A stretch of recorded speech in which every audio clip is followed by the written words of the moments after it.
Poesia. A gente vai falar sobre uma coisa que é completamente inútil.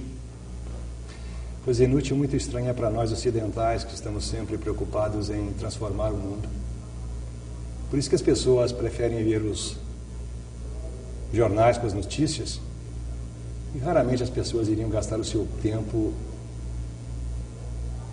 vendo televisão que falasse sobre poesia.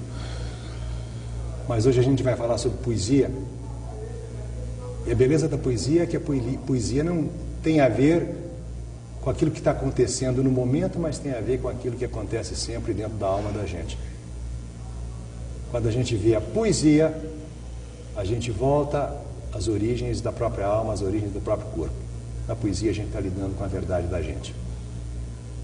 E hoje nós vamos conversar com alguém que mora muito perto da fonte onde a poesia brota. A gente vai conversar com a Adélia Prado, que todos vocês conhecem, poetisa mineira, lá de Divinópolis, que sabe sobre essas coisas. Pois é, Adélia. Eu queria começar essa conversa com você fazendo uma pergunta para você. O que é a experiência poética? Para mim, a experiência poética, quer dizer, eu estou falando isso a partir já, quer dizer, agora, depois que fiz 8 livros, é que eu fui capaz de verbalizar isso, né?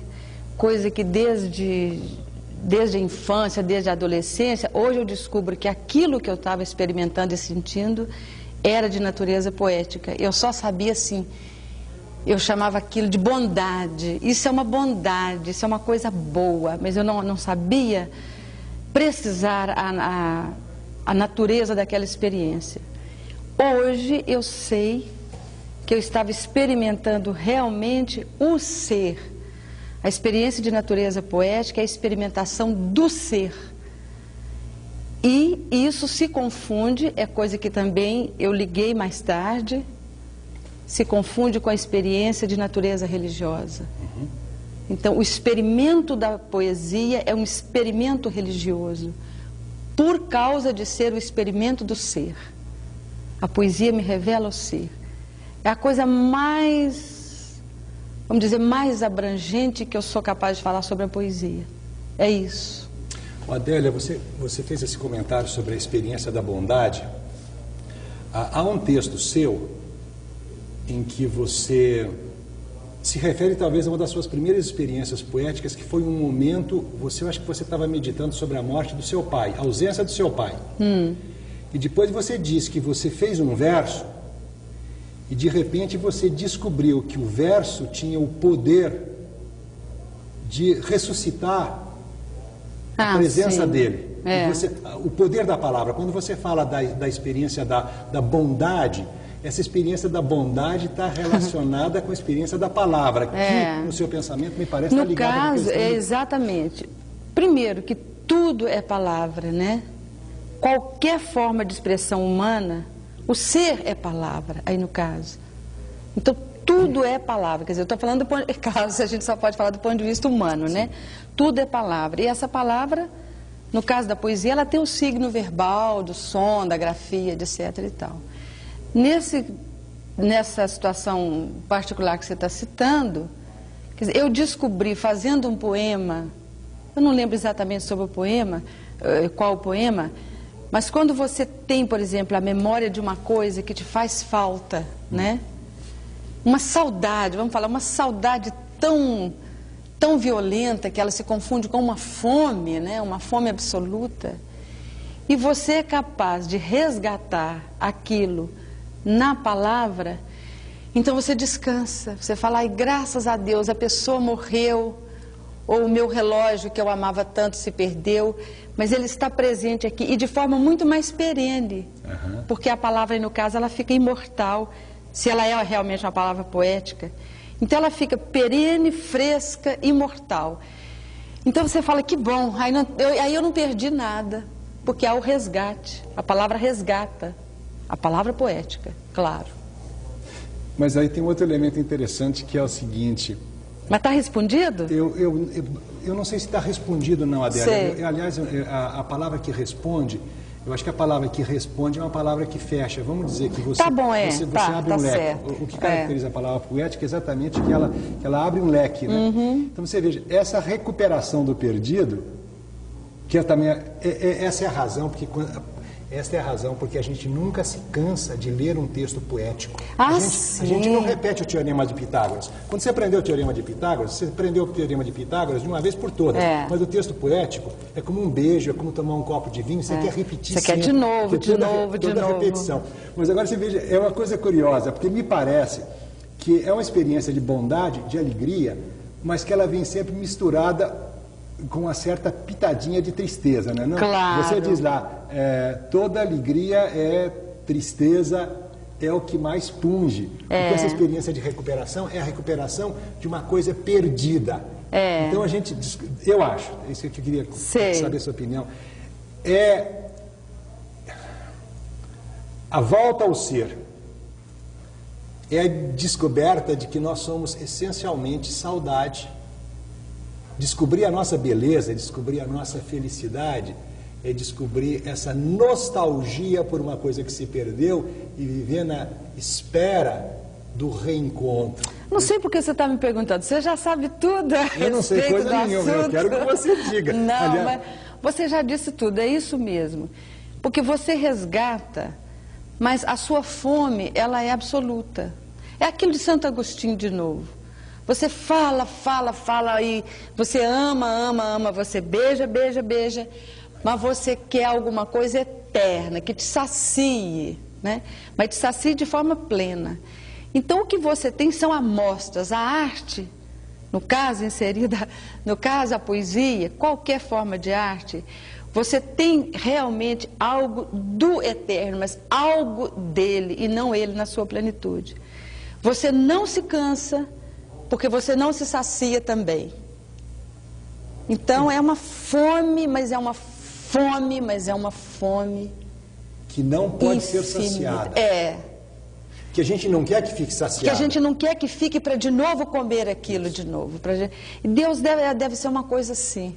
Sim. É uma plenitude que não sacia, porque a sensação de saciedade, pelo menos essa saciedade grosseira que a gente... Não é uma coisa boa.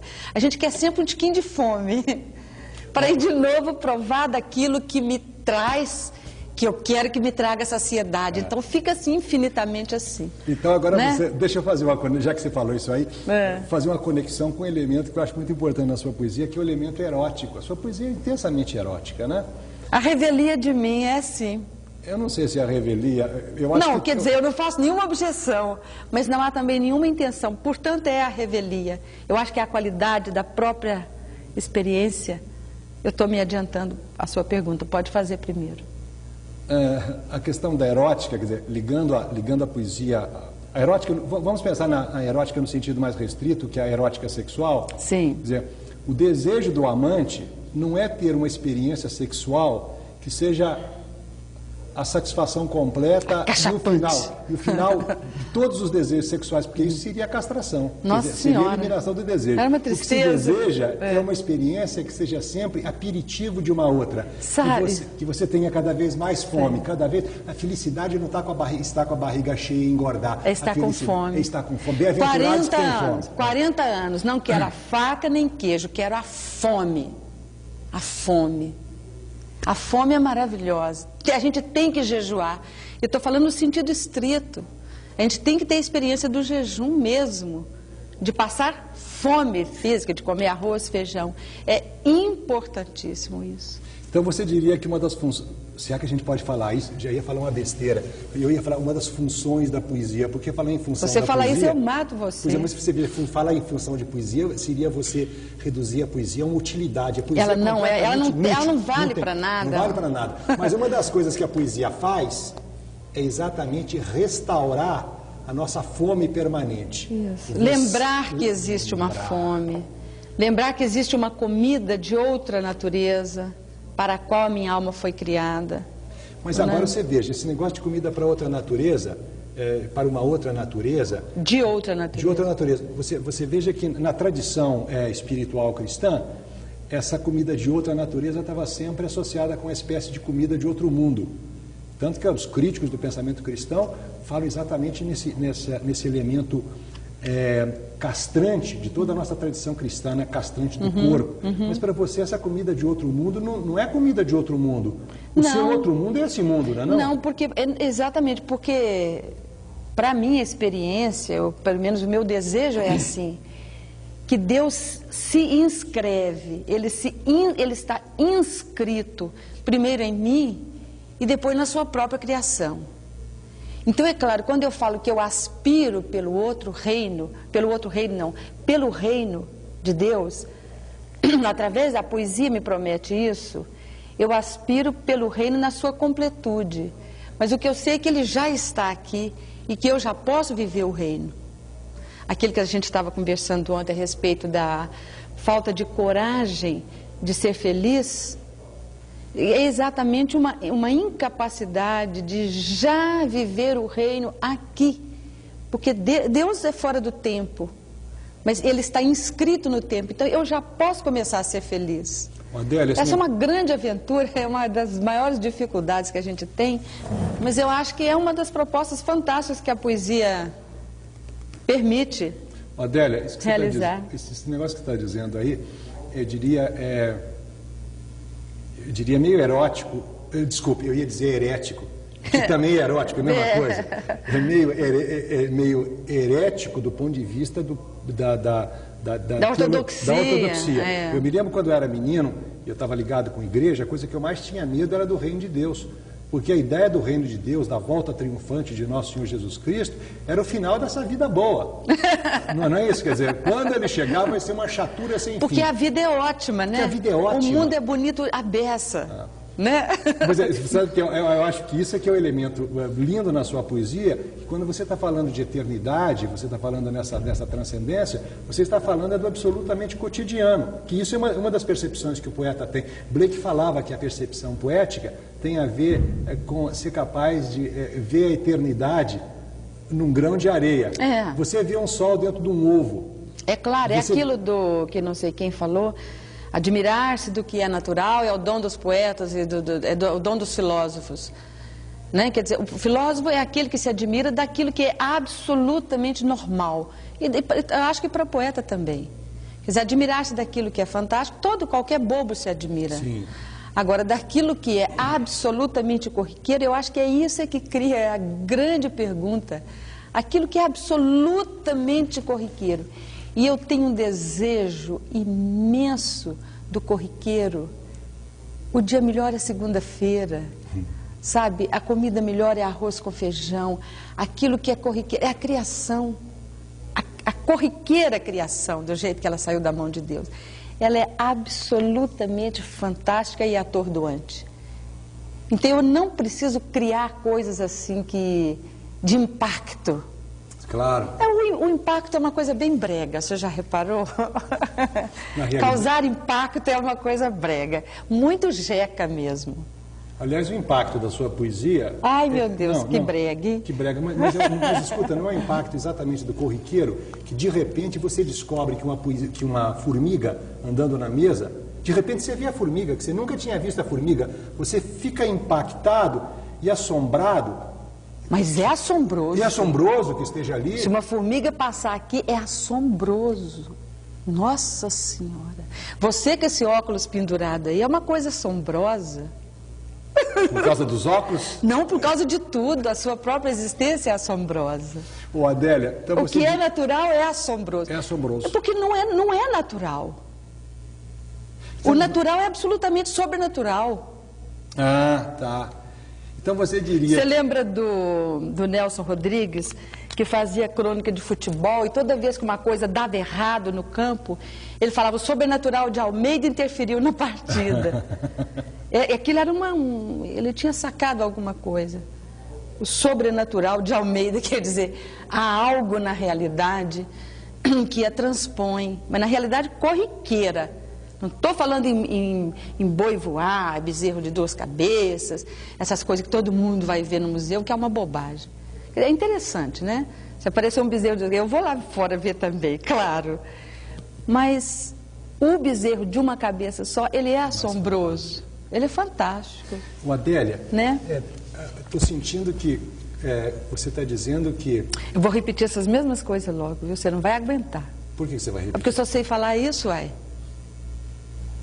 Olha, essa questão de só saber falar isso... Eu só sei falar, eu sou o piano de uma nota só. Mas que coisa ótima. Isso é muito bom. Você sabe que há uns meses atrás, um amigo meu disse: Rubem, eu descobri uma coisa, que nos últimos 30 anos você tem dado dizendo só as mesmas coisas. Ai, pois é, meu Quando Deus. ele me disse isso, eu fiquei... Ele falou aquilo não como crítica, ele falou de maneira elogiosa. E depois eu estava lendo Milan Kundera, na Insustentável Leveza do Ser, em que ele disse o seguinte, que a vida humana é composta segundo aquele negócio musical chamado variações sobre um tema dado. Só Você tem existem dois tema. assuntos importantes. Quais são os dois assuntos? Comer, dormir, ser feliz, só isso. É uma coisa só. Só existe uma coisa, só um assunto. Se você perguntar, botar enfileirar a humanidade e botar em fila indiana, todo mundo só quer ser feliz. Mas é sobre isso que não se fala, não, Adélia? Pois é, mas é. Então quando você não se fala, por que a gente não fala É a vida isso, né? vidinha, a vida vidinha. Você tem o que comer, o que dormir. Enfim, eu não vou servir de base, de paradigma para ninguém, porque eu sou uma pessoa de natureza muito rural, sabe?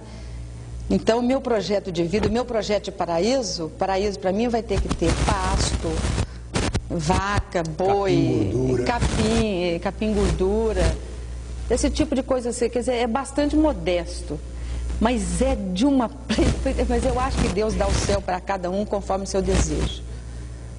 Então, para mim vai ter que ter essas coisas. E eu acho que vai ter sim. Novos céus e novas terras, quer dizer, é tudo isso aqui só sem as ruindades. Só sem as ruindades. As cobras vão ser boazinhas nesse pasto, ou nem ter cobra, às vezes Deus volta atrás. Não, você sabe que inclusive nas visões messiânicas lá da Bíblia vai ter cobra, só que haverá boazinha. Não A áspide, como é que é? A áspide a criança meterá a mão no buraco da cobra. Na cova da áspide. A áspide é mais bonito? Você está falando cobra? Áspide, olha que beleza. Vamos fazer aqui um luxozinho, né? Luxozinho, ensinar. A mão da criança na cova da áspide, sem perigo. Ô Adélia, você estava falando sobre que o único assunto que nós temos é o assunto da felicidade. Não sei se você já notou, eu acho que você tem que ter notado, que este é o assunto que não aparece nunca nos diálogos universitários, nos diálogos escolares. É porque ser feliz é jeca, é brega. É coisa muito atrasada ser feliz. Às vezes pega melhor você ser infeliz, você ser trágico e puxar uma angústia, uma coisa assim. Agora eu acho que essas coisas, a angústia, a tristeza, o trágico, elas já fazem parte da minha condição. Não é preciso eu acrescentar isso à minha vida. E essa é uma dificuldade minha, pessoal. Eu sei isso aqui, na minha cabeça. Agora, viver esse projeto de felicidade exige uma conversão tão grande do meu coração que isso custa o meu sangue. Porque essa é a proposta cristã, essa é a utopia. Isso é que sede simples, olhai os lírios do campo, vai e vende o que tem, dê aos pobres e me segue. É de uma simplicidade solar a proposta. Mas é exatamente o que é difícil em mim. Abrir mão de tudo aquilo que me traz o conforto da minha condição miserável e trágica. Quer dizer, aí no caso eu acho que uma palavra só é que explica isso, é o egoísmo visceral e original da minha natureza. Aquilo que se contrapõe a Deus. Eu odeio Deus e amo Deus na mesma medida. Então eu tenho que me decidir. E decidir, e às vezes não decidir, é optar pela infelicidade. Numa forma de tapear Deus e me tapear e de me confundir a mim mesmo e ganhar tempo. Enquanto que ser feliz eu posso começar agora. Mas isso custa custa a última gota do meu sangue. E ser infeliz não custa nada. É só deixar rolar. Ô Adélia, uma pergunta esquisita. É você que escreve os seus poemas? Uma resposta esquisita. É o Espírito Santo. O que é isso? Eu sinto que a produção de natureza artística, ela escapa a qualquer intenção de natureza racional, didática, lógica, conceitual, filosófica, etc, etc, etc. Então, a produção, a criação artística, ela se impõe à pessoa, que no caso é o artista, como tal. Então, o trabalho do autor aí no caso é transpor essa, vamos dizer, falar emoção, né? A palavra que está me vindo aqui, do modo mais fiel possível e de acordo com os instrumentos que ele tem. No meu caso, é palavra que eu vou procurar, porque eu não sou pintor, senão eu procurava cores. E se eu fosse músico, eu procurava sons.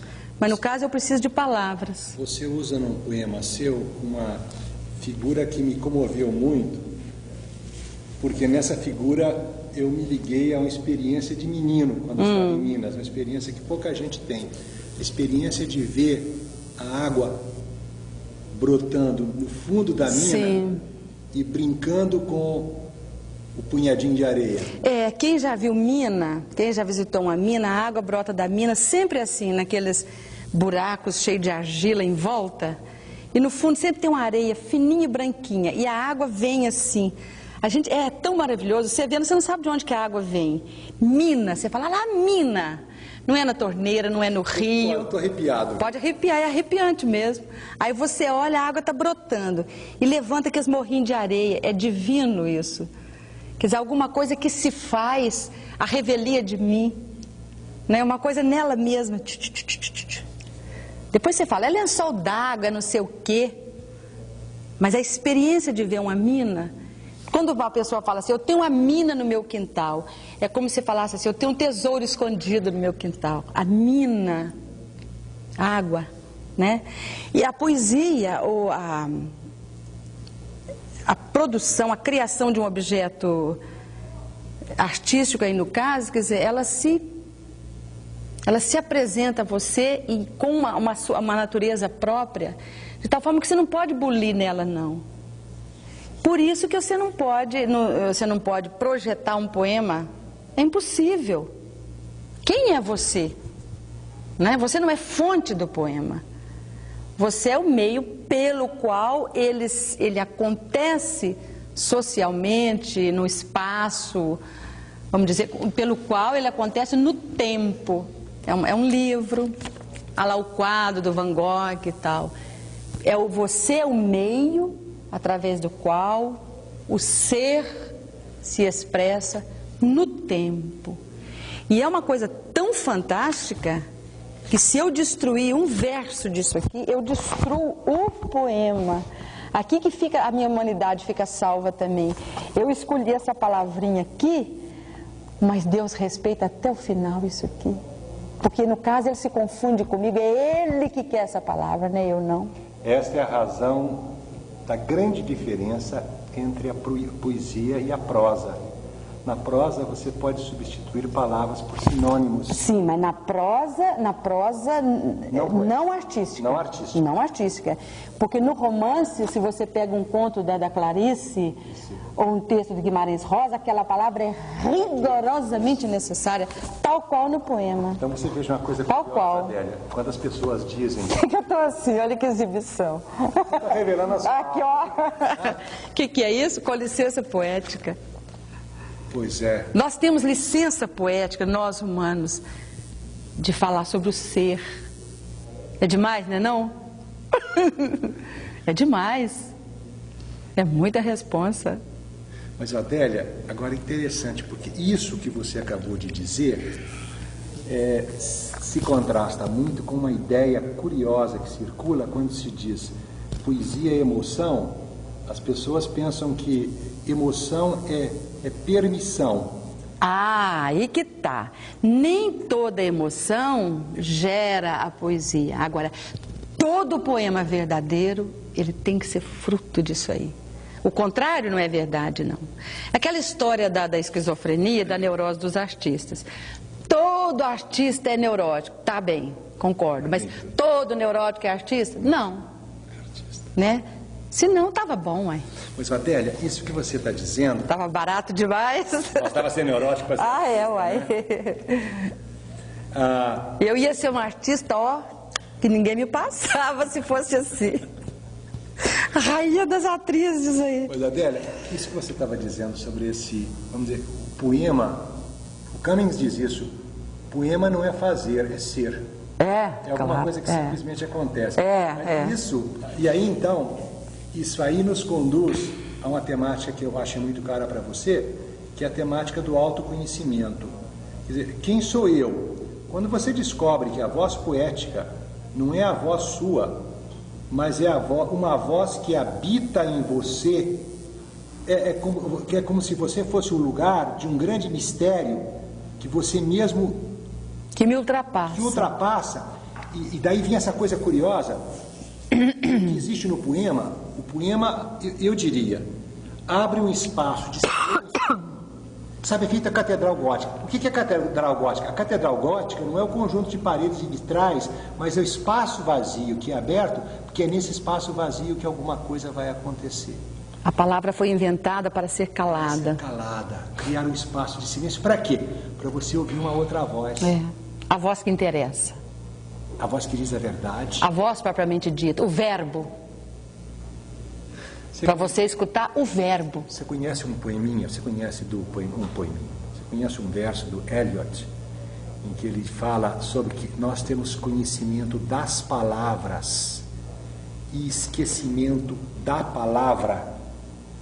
Inclusive a gente pode dizer que a gente fala as muitas palavras para não esquecer a palavra. Essa palavra que é escrita com letra maiúscula. A gente conversa, mas não fala.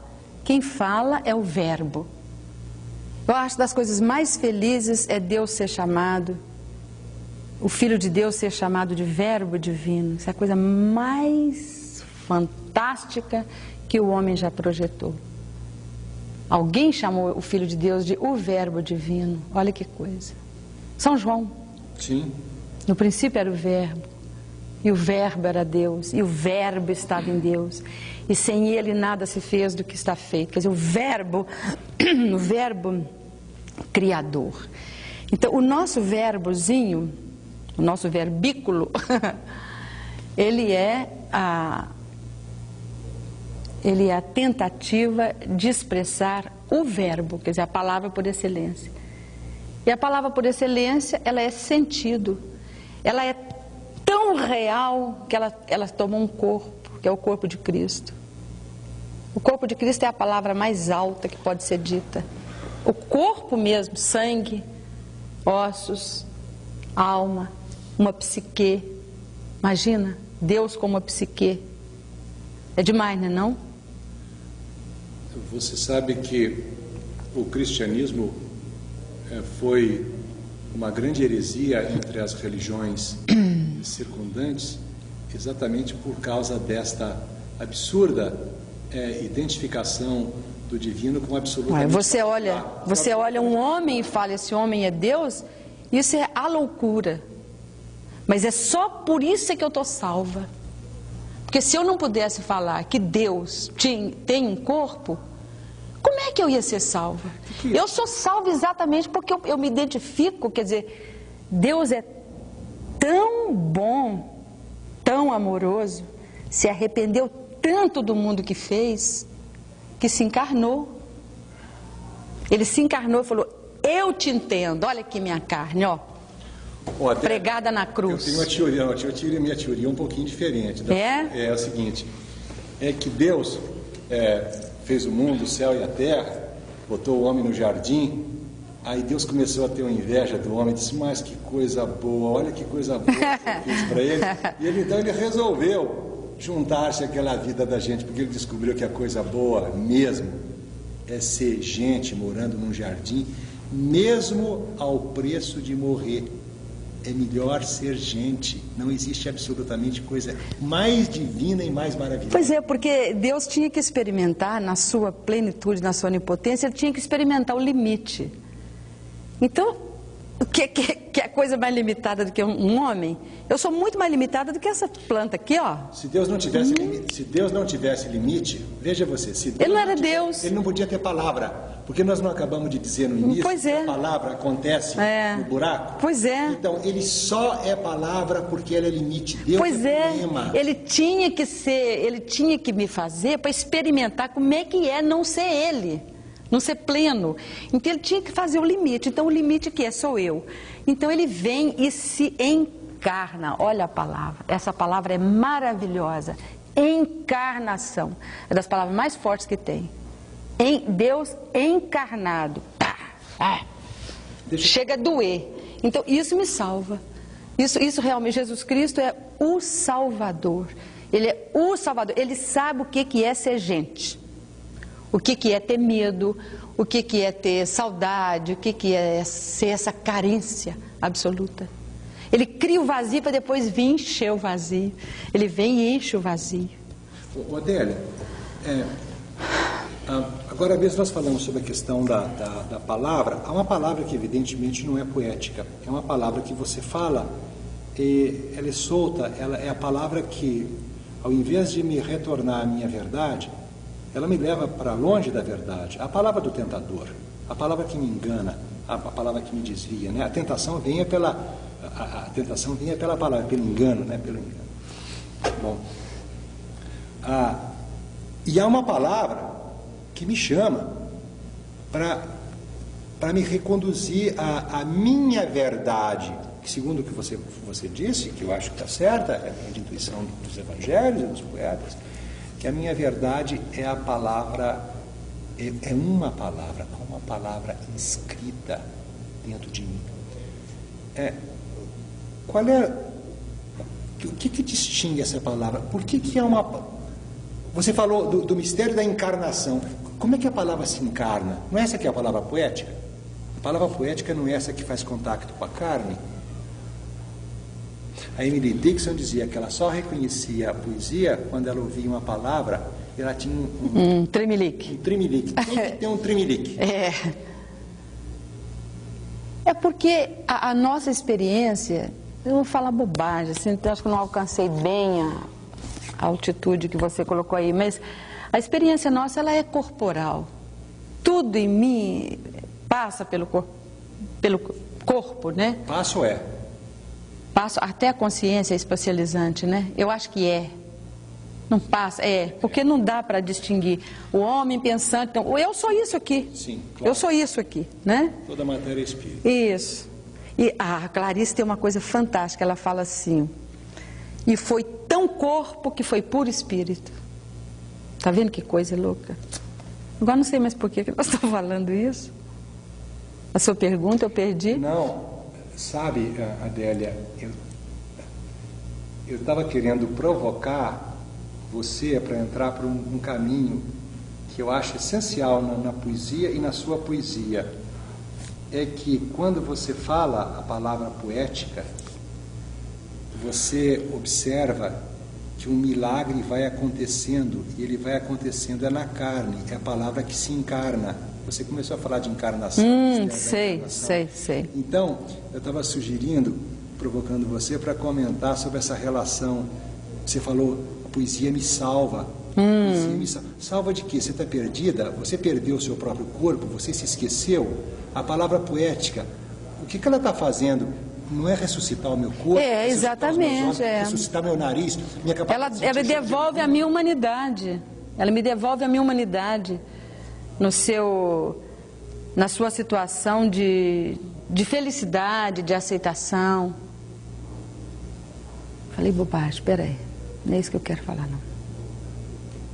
Enfim, eu acho que ela é corporal enquanto ela me faz topar com a minha humanidade, no que ela tem de pior até, ou no que tem de melhor, mas com a minha humanidade. E a minha humanidade é esse conjunto de coisa precária aí, que sustenta coisas também fantasticamente maravilhosas.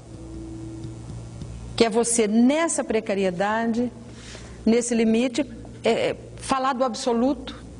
Olha que coisa louca, um ser limitado falando do ilimitado. Você concebe o ilimitado, você não o entende, não o explica, mas você fala. Por que é importante isso? Isso é remédio contra a loucura. Isso é amor. Remédio contra a loucura. Adélia, essa conversa sobre poesia pode parecer completamente fora de propósito para as pessoas que têm a orientação no sentido da ação, né? Especialmente as pessoas que estão enfiadas na ação política. Muitos poetas acham que a ação começa exatamente na poesia, né? Mayakovsky, o Neruda, né? São exemplos de poesia ligada com ação política. E essa ideia meio maluca de uma política derivada da beleza, né? Eu queria que você dissesse uma coisinha sobre isso. O que você pensa da relação entre o discurso poético, essa volta às origens do ser, e aquilo que a gente tem de fazer nas brigas do cotidiano e nas brigas políticas da sociedade?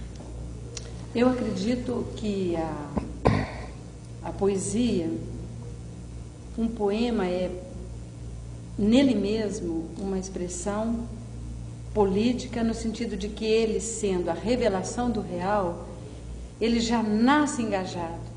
E quando eu falo de engajamento, sempre a gente leva a coisa para o campo da prática política externa, né? Mas o engajamento, ele tem que ser, em primeiro lugar, estar plantado no real.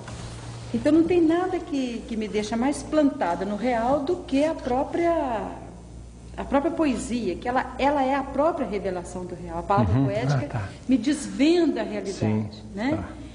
Então, toda a prática política que não estiver plantada na sua origem, não estiver engajada no ser, ela é inócua. Ela é inócua, porque ela trabalha na areia, no vazio. Então, a coisa mais política que eu posso fazer é conduzir as pessoas ao próprio conhecimento de si mesmas, ao conhecimento do real. Quer dizer, a poesia pode fazer isso, a educação pela palavra, aí no caso.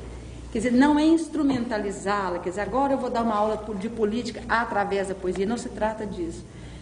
Mas a própria experiência de natureza poética me planta no real. E à medida que eu estou plantada no real, sim, eu sou consequentemente levada a fazer abaixo-assinado, a fazer greve, a ir para a praça, Não é o contrário, não. Sim. Então, se eu educo uma pessoa para a prática política sem conduzi-la à origem do seu ser, eu estou trabalhando na areia, castelo na areia. Por isso que você vê que muitas vezes as revoluções e os revolucionários caem numa frustração assim, uma frustração suicida, por causa disso, porque fez a revolução e agora? O quê? E agora? Mas acabou a minha razão de viver. Então, a razão de viver minha não pode ser uma luta política, uma reivindicação de classista, não. Ela tem que ser simplesmente consequência já de estar plantado na realidade, de estar aberto para o real. É o contrário. Então, veja se eu entendo As você. escolas, nesse caso, pecam demais porque esquecem dessa fundação do ser pela palavra, que é a educação pela poesia. Você veja, Adélia, normalmente quando você está em grupos de ação política, a coisa começa geralmente na análise de conjuntura. É como se a ação política crescesse da análise objetiva do que está acontecendo aqui da trama. Já está a massa ali. Você está propondo, a poesia estaria propondo, que há uma profundidade maior a partir da qual a gente tem de partir. A poesia manda descobrir como é que faz fermento. Isso. Sabe? Quer dizer, na realidade, a gente tem que lidar com o segredo da alma humana. Aqui primeiro, sim. É aqui. Não tem revolucionário infeliz que complete a sua obra. Porque a verdadeira revolução é a da felicidade pessoal. É a coisa mais difícil de fazer. Fazer greve é mole. Ser feliz é que é difícil. Ser feliz é dificílimo. Agora, fazer greve, isso é mole. Isso. Ô, Adélia, está chegando no final. Eu queria dizer o seguinte. Um amigo me disse que Mallarmé tinha o sonho de escrever o livro com uma palavra só. Eu achei que Mallarmé era maluco, mas depois eu descobri que talvez seja verdadeiro. Ele estava em busca, querendo fugir das muitas palavras, em busca daquela uma palavra. Sim. Que dissesse todas as coisas, a palavra que fosse o início do universo. Palavra por excelência. Palavra por excelência. Você tem essa palavra, você teria algum poema que de alguma maneira fosse a essência, que contivesse germinalmente aquilo que você sente? Eu acho que todo poeta topa com essa dificuldade da palavra única, né? Quer dizer, cansei de escrever um livro, uma palavra só que bastasse para isso tudo, né?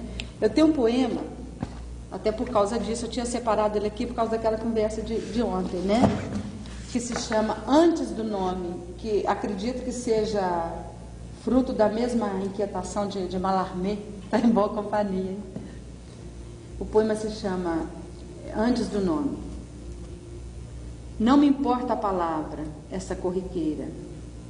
Quero o esplêndido caos de onde emerge a sintaxe, os sítios escuros onde nasce o de, o aliás, o ó, o porém e o que, esta incompreensível muleta que me apoia. Quem entender a linguagem entende Deus, cujo filho é verbo. Morre quem entender. A palavra disfarce de uma coisa mais grave, surda-muda, foi inventada para ser calada. Em momentos de graça infrequentíssimos se poderá apanhá-la, um peixe vivo com a mão, puro susto e terror. Ao final a gente se pergunta, né, quais são as conclusões? Não há conclusões porque a poesia nunca conclui nada. A poesia não é a conclusão de um mundo. A poesia é sempre o início de um mundo. E a poesia só é fértil quando depois de dita, ela gera, ela produz uma semente. Tem uma velha tradição que diz que Maria foi engravidada pelo ouvido. E certamente essa palavra aqui, palavra do anjo, do Espírito Santo, que engravidou Maria, tem de ter sido um poema. Então, nesse momento, o que a gente quer dizer é que, a partir dessa meditação poética, o que se espera é que haja um engravidamento e um brotar de poesia em quem participou conosco dessa experiência, da mesma forma como a água brota no fundo da mina. Foi uma alegria ter você conosco, Adélia. Para mim também, falar de poesia. Tá. Obrigada. Tchau.